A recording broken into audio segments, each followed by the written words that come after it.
While campaigning to regain the US presidency, Donald Trump said that he would be able to end Russia's war in Ukraine in 24 hours. And it will take me no longer than one day. He warned that Israel would be, quote, eradicated if he lost the election. And you can't let that happen. And he vowed sweeping new tariffs on Chinese imports. I'm going to put tariffs on other countries. What does his US election victory mean in a turbulent world?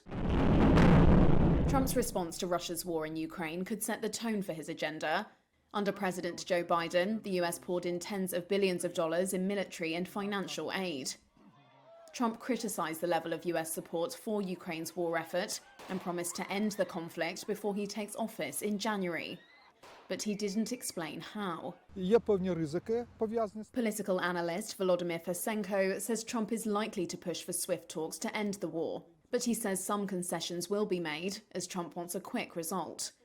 NATO, which backs Ukraine, is also under threat. Trump had warned that he would not only refuse to defend nations, quote, delinquent on funding, but would encourage Russia to do, quote, whatever the hell they want to them. Trump will also confront a volatile Middle East that threatens to descend into a broader regional conflict. Israel is fighting wars in Gaza and Lebanon while facing off against Iran. Trump is expected to continue arming Israel. His policy toward Israel will likely have no strings attached for humanitarian concerns. I'm sure Netanyahu is pleased to see Trump rather than Harris heading for the White House. Bronwyn Maddox is the director of the Chatham House think tank. Trump could make this better, or he could make it an awful lot worse. Trump pledges to impose a tough stance on China, meaning he would ramp up tariffs on Chinese goods. I believe that Trump's threat of 60% tariffs will likely happen. Han Shenlin is the China country director at the Asia Group. As far as China's exports are concerned, by far the largest market is U.S. and Europe. And so they don't necessarily want to fight a two-front war in that trade space.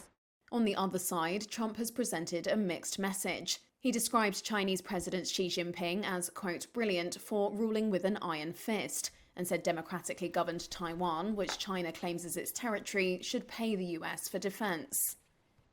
Another unknown is how Trump will craft his national security team.